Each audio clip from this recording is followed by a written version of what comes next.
Industry Insider is only available at Promo Corner, the leader in digital marketing for the promotional products industry.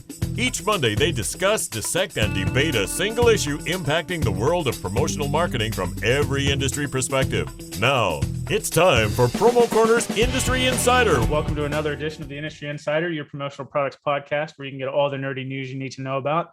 My name is Jeff Franklin, National Accounts Manager with Headwear USA, and I'm come to you today with joined today by three other lovely folks, I should say. But this awesome broadcast is going to be brought to you today by our friends over at Tervis. Meg, this is where you would normally hold up that beautiful Tervis that you have there. But look, Tervis has been around since 1946 and celebrating 75 years in business. Started with their classic line. They've got sleek styles that make perfect for the active and on-the-go lifestyle. Tervis is the original double-wall insulated drinkware that keeps your cold drinks cold and reduces condensation.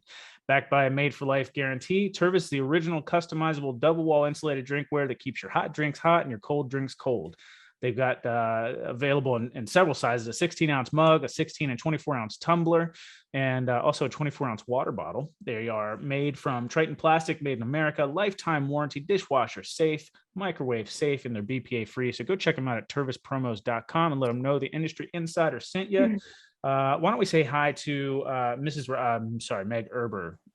Meg, how are you doing today? I'm doing fine. It sounded like you were about to call me Mrs. Robinson, so let's not go there. No, I was going to say Rogers with the sweater, but whatever. Either way. I mean, how do you know I don't have like a PTA meeting later? It's possible, but we can find out. Do you have a PTA meeting later? No, but maybe I do. I mean, I'm still not sure that's how I would go dressed to a PTA meeting, but Steve McFadden, how are you? It wouldn't surprise me, Jeff, if you did go dressed like that to a PTA meeting. But I'm doing great. Wonderful. And we are joined today by a special guest that's going to help break down some really tricky news for us and try to make it simple for us laymen, at least myself. Lisa Fosdick, you are with Branded Treats, I believe, right? And you're also doing some stuff, NFTs for charity. That one. I'm sorry. That's okay. NFTs for charity. And so, you've got some experience of how people are using NFTs for promo. So we're going to get into that after we get into a simple introduction. But it is customary for us to give our special guests a good 3 to 4 minutes to introduce yourself. Tell us how you got involved in the promotional products industry and what you've been up to since. Okay. I'll give you the Reader's Digest version. I started in the industry in high school working for a company called Marketing Incentives in Norwood, Mass. I used to file catalogs, dust the showroom, and do shipping and receiving, and keep track of inventory with a pencil and a piece of paper. Fast forward, I've owned my own company, First Impressions, owned that distributorship for 11 years, sold that to Safeguard. Was director of training for Adventures in Advertising in the early days, the wild, wild west of franchising back in the beginning. Trained over 400 of the AIA franchise owners. Most recently, I was director of marketing for a pub and restaurant group here in Massachusetts called the British Beer Company. And I'm Cicerone certified, so if anyone wants to drink some craft brews, I'm always up for that. And lately I have been a equity partner in Branded Treats, which is a company in Middleborough, Mass. We make cookies and yummy stuff like this that you can put your logo on. And I was also director of sales at Hub Pen, part of HPG, left there about 2 years ago. So NFTs for Charity was founded a year ago with Jerry Barker of Barker Specialties. Him and I came up with this idea as a way to give back to charities, work in the industry that we love, that we both have grown up in, as well as bring in this new technology into the space. So how I found out about crypto was in 2013. I read this tiny little article in the Wall Street Journal about this crazy thing called Bitcoin, and immediately went and opened up a Coinbase wallet and a BitSane wallet, which no longer exists, by the way. Cautionary tale I can share another day.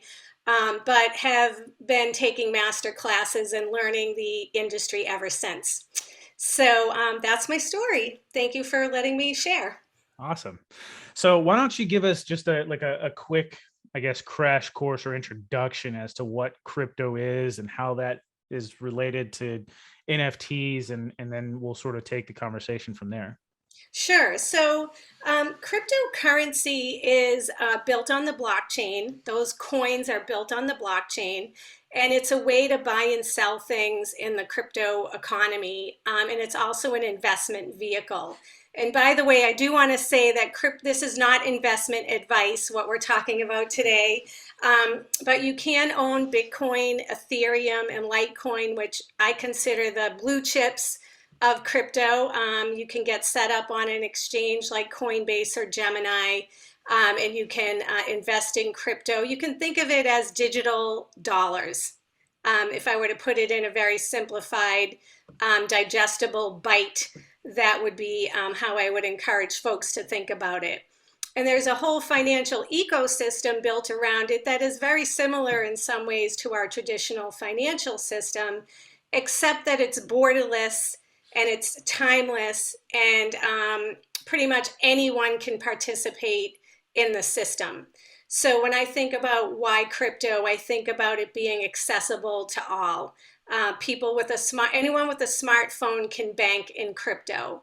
Whereas now a lot of folks cannot bank because they can't get to a bank. They don't, they just don't have the technology, but everybody has a phone. Almost everybody has a phone. So I hope that's a good explanation.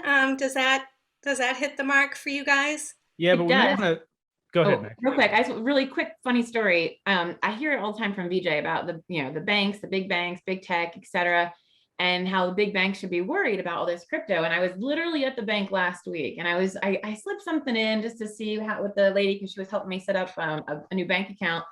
And she immediately knew what I was talking about. And then come to find out, her husband, who works for JP Morgan or something, they're both very, very big crypto people.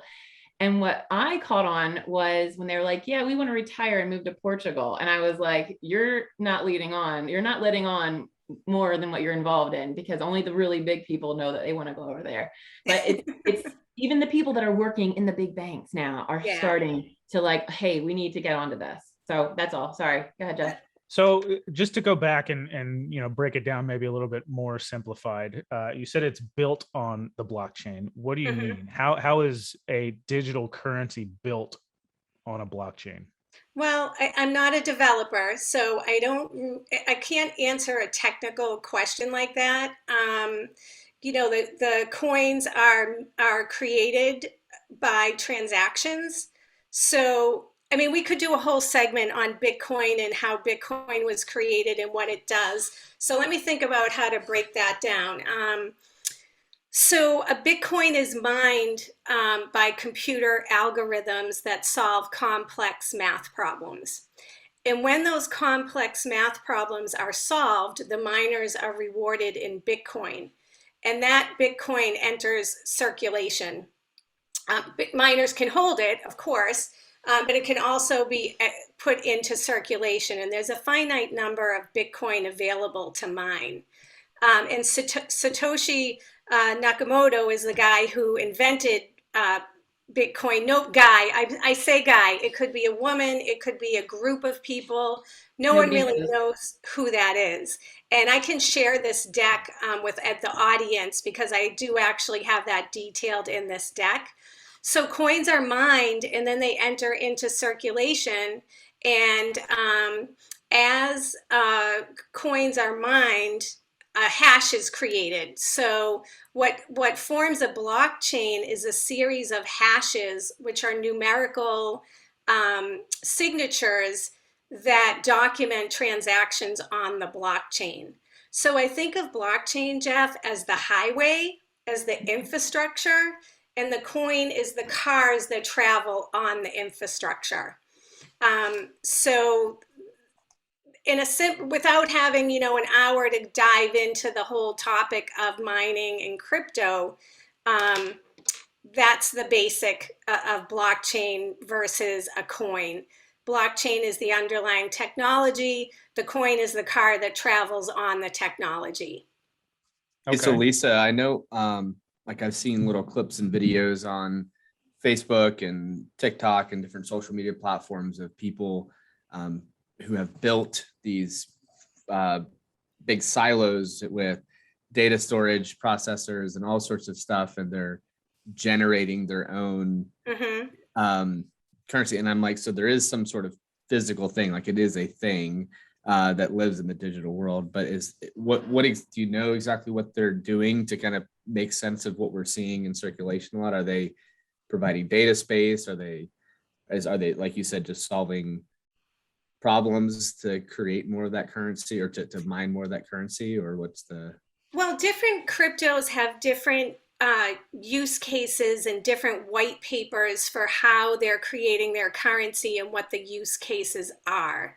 So when you go to Coinbase and you see all the different coins that you can purchase, those are coins created by those companies that are developing technology to power the ecosystem, is the simple way I would describe that. Meg, do you want to add to that? Well, I mean, I feel like it's going to be the NFT. It's a revolution. It's going to be a revolution. And I know we're talking about blockchain and all this stuff, but we want to kind of focus in on NFTs for the promo industry, right? And we want to focus in on another part, which is the VeChain. And that's going to be incredible to this industry. But first, let's talk about the NFTs. So this revolution isn't going to be televised, guys. It's going to be minted. And earlier this year, we saw a meteoric rise and fall of non-fungible tokens in mainstream media and popular culture. For instance, Mark Cuban, Gary Vee, you guys know those guys. Still, they strongly advocate for NFT use and the role of smart contracts. Jay-Z, he just went out and bought a CryptoPunk. I think his Twitter profile is an NFT CryptoPunk. So each week there's new NFT exchanges and they drop, they roll out, people are buying them. They could be used as several different things. They can be used as art. You know, a lot of the kids use this art in their current metaverses, their virtual realities. So Fortnite, for instance, that is literally like a metaverse. And so when they buy these, they use their tokens to buy different like pieces for their house or for their clothes or whatever. I really don't know too much about Fortnite. I know the kids have played it in the past, but that's a metaverse. Those are NFTs. So with or without the buzz, you know, one of the most powerful and overlooked impacts of the NFTs is really in the music industry. And they have the power to change the game for independent artists, providing a new way to earn income while connecting with fans. And it's just a big change that's just really long overdue. So when we try to introduce them to the promotional product industry, I think that there's so much that we can do to be different, to stand out. And all this really cool stuff that's happening with Meta and Facebook. I don't know if anyone saw the keynote with Zuckerberg.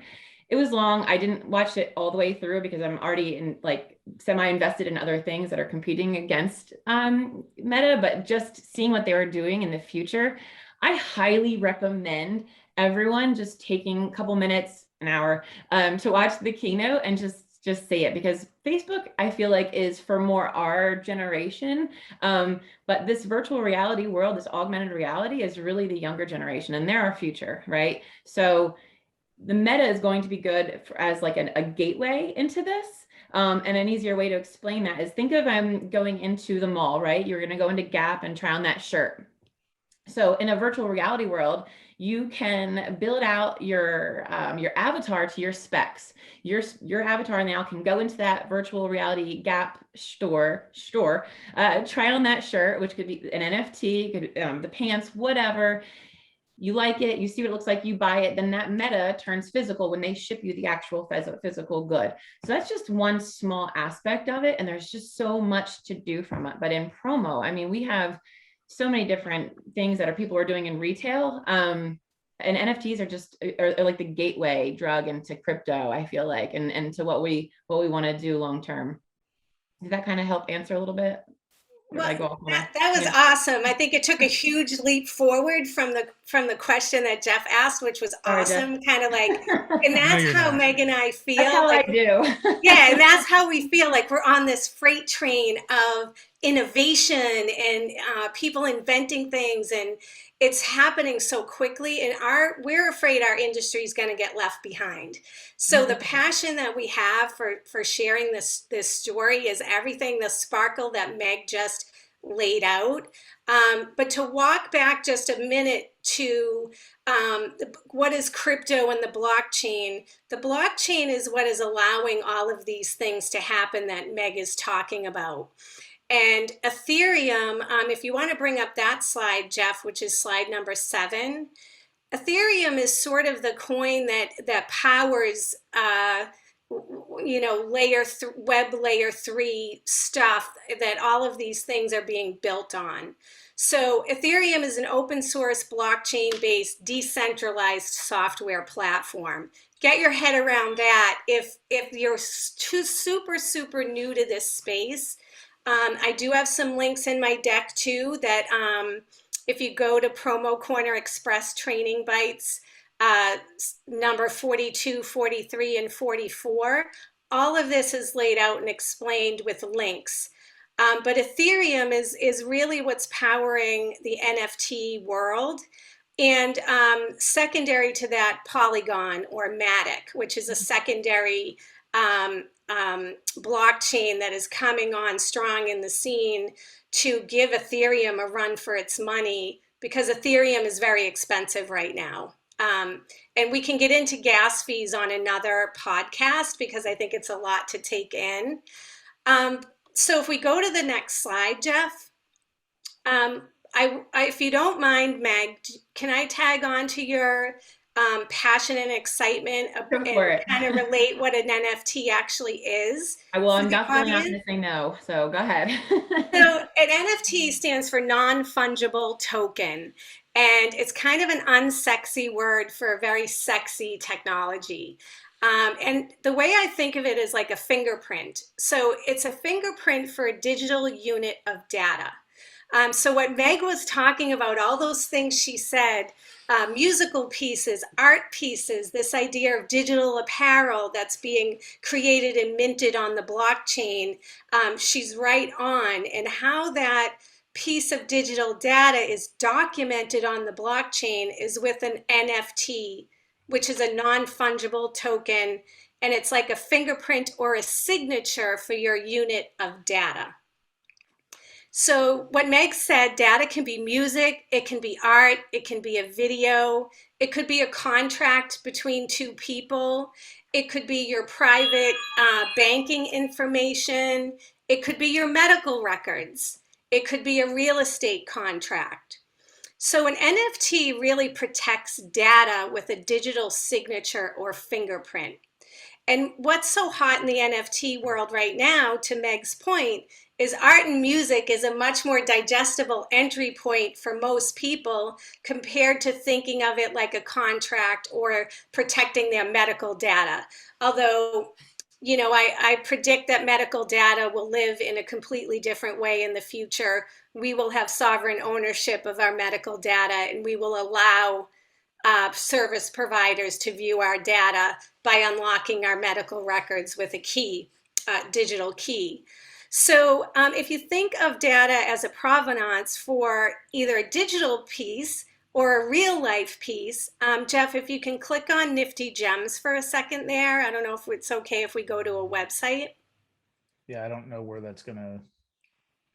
So if you just scroll down a tiny little bit, you can see these are gems for the metaverse, what Meg was talking about. And these gems are developed by an artist in partnership with a developer, and they're auto-generated with special unique attributes to each piece. So some of them are very rare and some of them are less rare, but you own this NFT, you mint it, you can see it says mint there, using Ethereum, and then you store it in a wallet and you can display it in a collection on OpenSea. So OpenSea is a marketplace where people buy and sell these types of things. So if we can go to the second link, Jeff, actually we don't even have to bring up the second link. The second link talks about gems in the real world, physical gems. So jewelers and people like De Beers Diamonds are assigning NFTs to real life gems, so they have a digital fingerprint and a provenance that allows them to be tracked through supply chain. And I know Meg's going to talk about VeChain in a second, which we're both passionate about for our industry. So if folks on the call, and Stephen, for you as a distributor, and Jeff, you as a supplier, think about a 3D showroom in the metaverse where you're showing your clients, Jeff, you're showing distributors, and distributors are showing enterprise clients or any client, a 3D showroom where their branded merch can be purchased by their audience and then be worn at a charity event in the metaverse, like a golf event, or to a trade show, or to a gathering where they can wear their branded merch on their avatar and go into these events. At a trade show, like an education at a trade show session, they put out NFTs, and then the people can wear those NFTs to that session. So, Headwear USA is a perfect candidate to do a 10,000 piece headwear drop with an artist and a developer who collaborate to create those 10,000 pieces, and you own that piece with your NFT fingerprint or signature. So one common question that comes up is, yeah, but can I just right click anything and copy it? That's a common objection or thought that comes up, especially in our branding space of promotional products. And the answer is yes, you can do that with an NFT, but you don't own the NFT. So the digital signature allows you to trade, transfer, sell, or own and invest in, because Ethereum increases in value, or is at least right now. It's down a little bit today, but so you own that coin invested in the NFT. So it has value in multiple ways. And another day we could get into staking and earning money on your coin and your NFTs. But again, a topic for another day. So yes, you can right click. You can reproduce it, but you don't own the content. So and I don't know if anyone tell. Yeah, you can. So what does that mean? You don't own it, right? Well, it automatically, once you own it, it goes to your digital wallet, and your digital wallet is transparent. Anybody can look at it. So if you are trying to sell something that you don't own, it won't show up in your wallet. But yeah, you can always copy and paste it. Hey, look, I made this my profile picture. It doesn't mean you own it. And you can easily be called out on it. So it's interesting you guys bring that up. It was a question I had for a little bit later. I watched an interview with Quentin Tarantino. I don't know if you saw this. Where I saw the note this morning, but I haven't watched it. So tell us about it.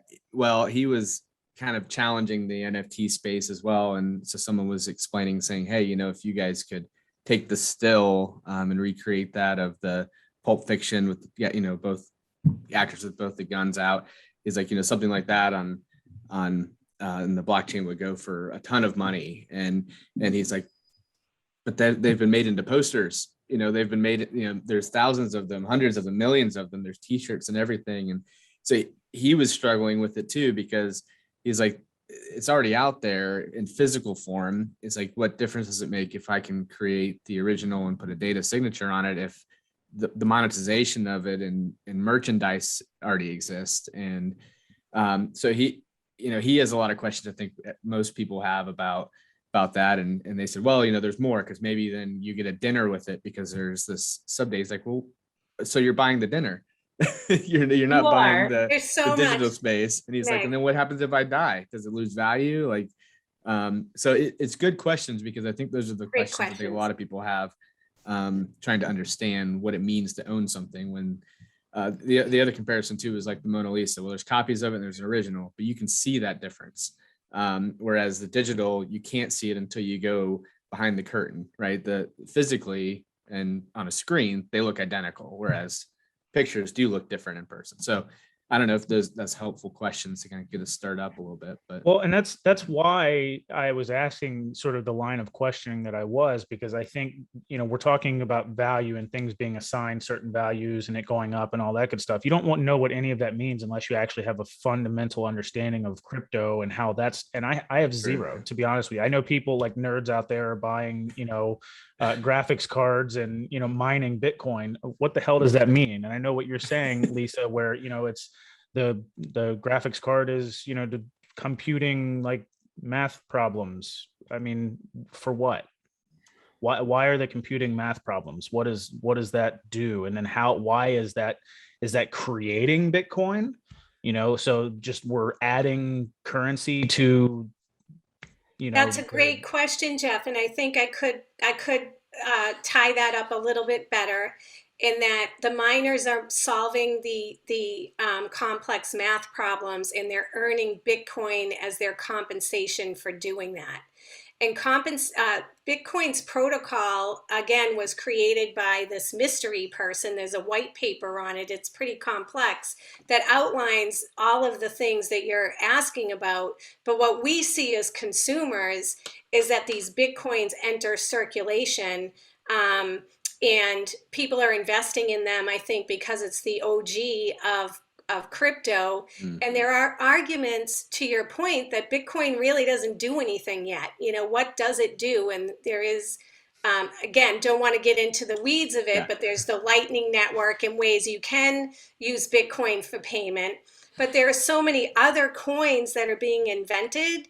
Every day, new coins are being invented that have different white papers or protocols or underlying technology and use cases, and they're creating their own environments and ecosystems that run parallel. And then there's a whole industry group that's working on interoperability, which allows blockchains to talk to each other. But up until, I'd say the past year, most blockchains ran parallel to each other and weren't able to cross talk. So I know that's not really answering your question, like why Bitcoin? What's the purpose of it? And I think of it as the community. There is a community that's giving it value. Mm-hmm. If we think back to wampum that the Indians used to use, or furs for trading, or the tulip bulb bubble people bring up a lot. It's the community that's giving these things value. It's adoption by people like me and you who are giving all of these coins value and real world use cases, and they all won't make it. We've already seen a big NFT platform go dark called Hickenuk Hen.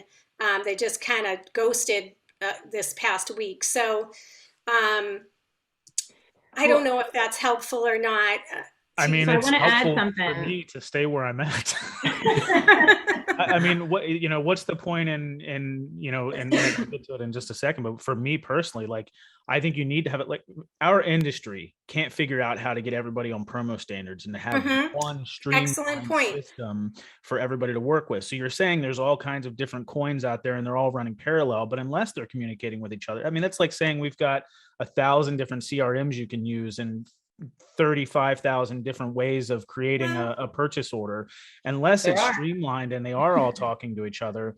So, I mean, it sounds like that industry, the Bitcoin and digital currency world, is in the same problems that our industry is facing as well. And I think until people firmly understand how it all works, which I mean, I don't have the kind of hours to invest in trying to figure out how it works, to be honest with you. And for you to say that there's stuff that's failing already, that to me makes more sense just to stay where I'm at and let it play out. Well, I would encourage, Meg, can I just? No, go ahead. No, it's okay. Go ahead. I would encourage you to think of it like the beginning of the internet. When the .com bubble, many companies didn't make it. It's so, in the early stages that it's all somewhat of a gamble, Jeff. You're not wrong.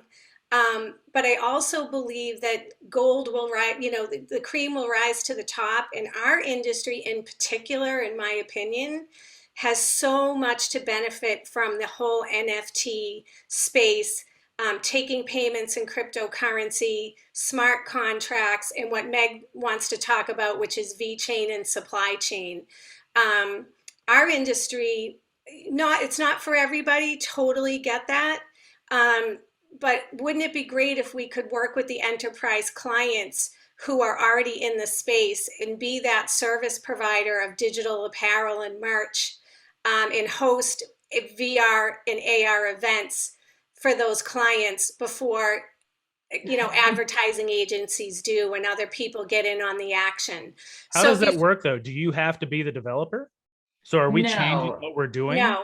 No, we've put together a suite of service providers, Meg and I, that we've vetted, that we have been working with for months, that we feel like are very strong in the space and can bring these services to visionaries in our industry who are willing to take the risk or the gamble.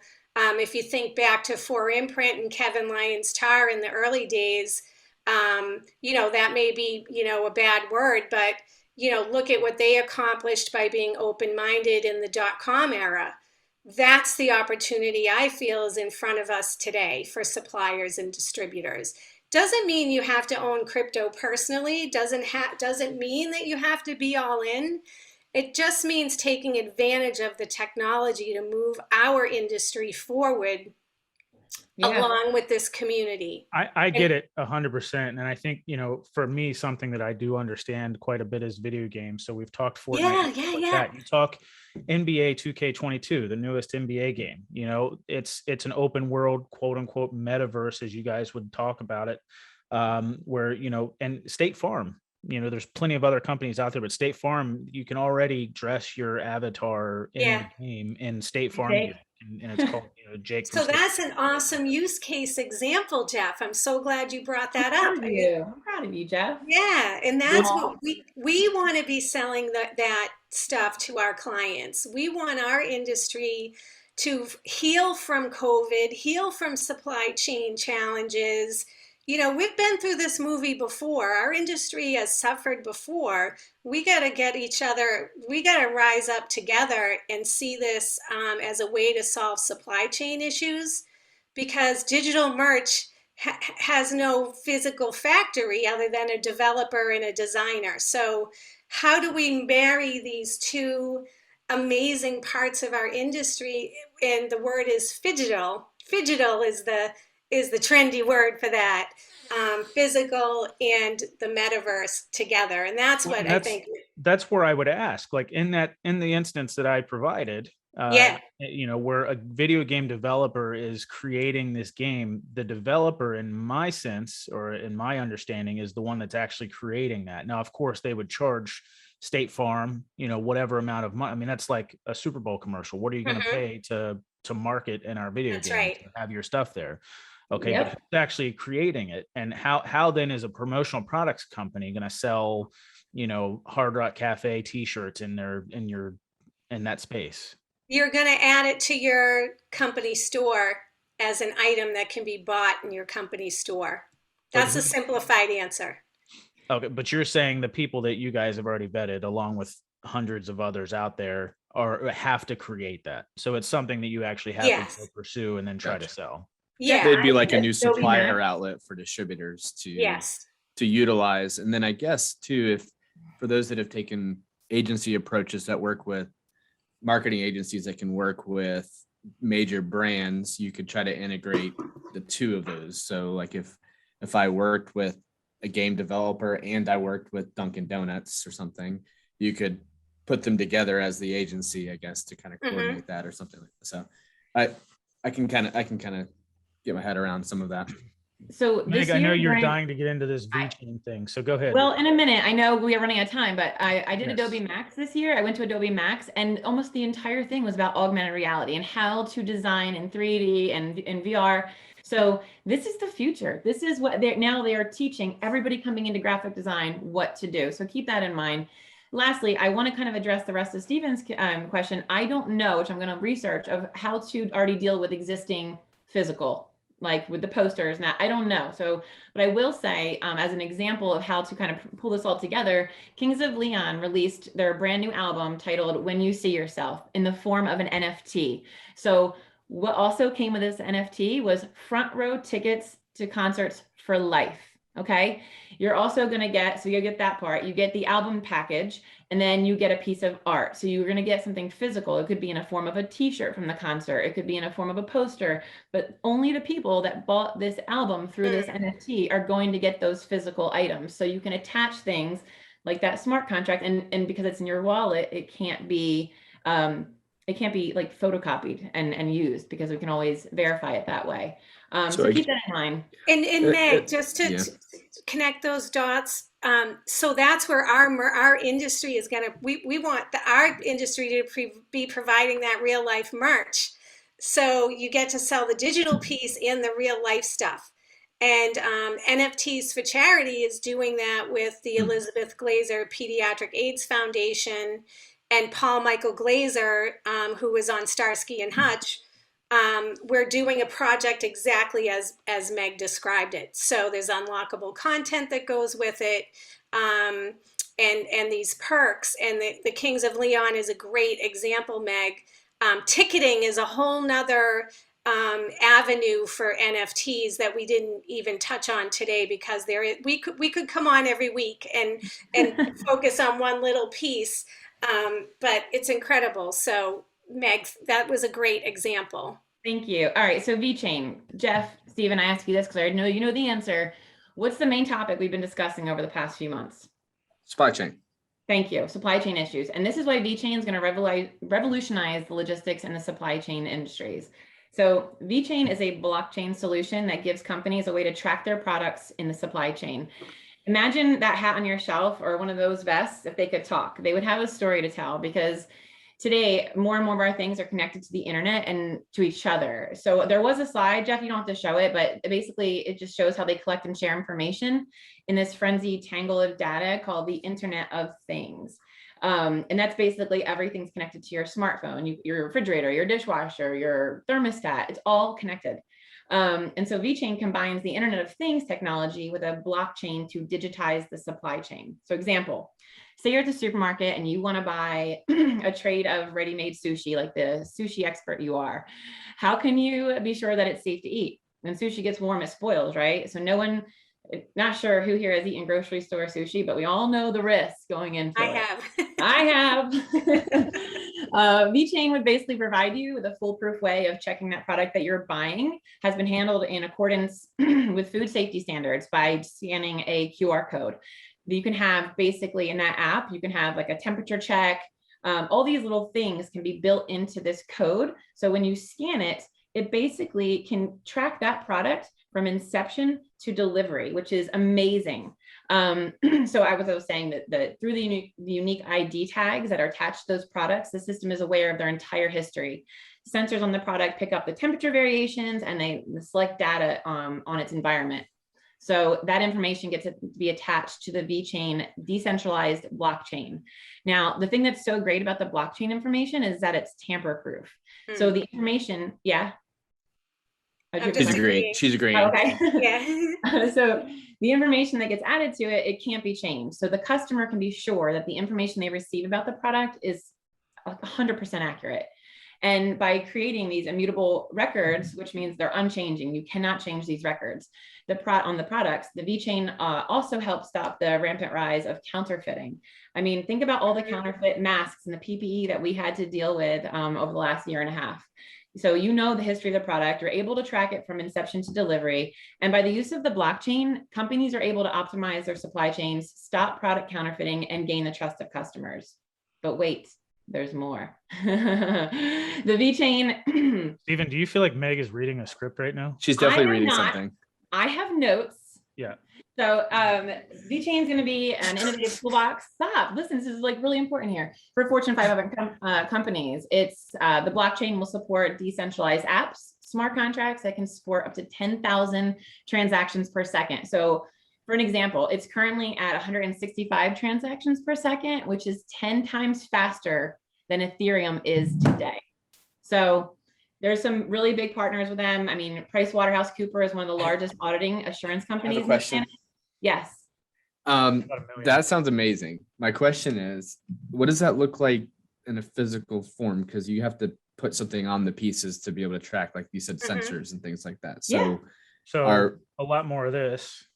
So it's built into a QR code, an RFID. It could be built into things that have these sensors and these smart contracts. And so that's literally just printed on the label of your packaging, of your sushi, of your t-shirt. But a QR code doesn't have sensors in it. It's being read by something. So I don't know about how the sensors and the smart tracks. That's more what I'm learning about still. That's really neat. I could that's talk gotta be about cheap. this again for hours. So the QR code gets scanned at different points, and that communicates the data back to the smart contract, or the sensor sends data back. So there's a couple different ways that happens. But it's not cheap, and it is, QR codes used to be like, passe, and now they're sort of back. Everything. With so many different use cases. Like, I am so excited that QR codes are involved in this, because I was such an early adapter of that. Like, back when I worked at Jetline, I was doing like the snow mitt glove, the ice scraper, and I literally printed a QR code with my contact information on it. But that was like 10 years ago. A little too early. A little too early. And you had to download an app, now you just hold your picture up to it, or your camera up to it. So there is a lot. I think our industry can hugely benefit from this. We could talk about this for hours. We're running out of time. I do want to say that Lisa and I, and as well as our friend Jeremy Picker, we are going to be moderating a Twitter space on Friday at 1 p.m. With Vin Driscoll. He's going to be sending out the invite today, and he'll be moderating it. We're going to keep this conversation going. I would love for everyone to jump on on Friday and join us to finish off this conversation, because there's just so much to talk about. Yes. Yeah. And I love how Meg continues to say we're running out of time as we're 15 minutes past time. We're out of time. Yeah. So I mean, there's too much to cover, yeah. And quite frankly, like a lot of people have to do a lot of research on their own, or continue to be involved in, like Stephen, what you had mentioned, the Quentin Tarantino thing. Like, hopefully somebody can post a link to that in the comments. Meg, hopefully somebody can post a link to the Twitter space, whatever the hell you call it, in the comments as well for Friday. Yeah. Just so that people can, if they choose learning. Well, great. Jeff, I'll just mention the express training bites on Promo Corner. Yes. They're each only 30 minutes, and they're pretty digestible. And I would be happy to be better prepared for the fundamentals on another podcast if you wanted. I had my head in NFTs today, but I could definitely break this down into better bites and walk it back to the beginning. I'd be really happy to do that. And those express training bites pieces are easy to listen to in your car, and not too time consuming. Well, and I think everybody that the topic was supposed to be NFTs, but I just think there's such a fundamental basis that has to be there. Like, NFTs is not, 101. There's a lot you have to get educated on before you can actually really understand that. Totally agree. So I was hoping that this conversation would somehow get us there. I mean, I understand the concept of NFTs. I understand the value in being able to do it. I think there's a lot there that needs to be talked about, and how that's developed and all of that good stuff, and what it's developed for.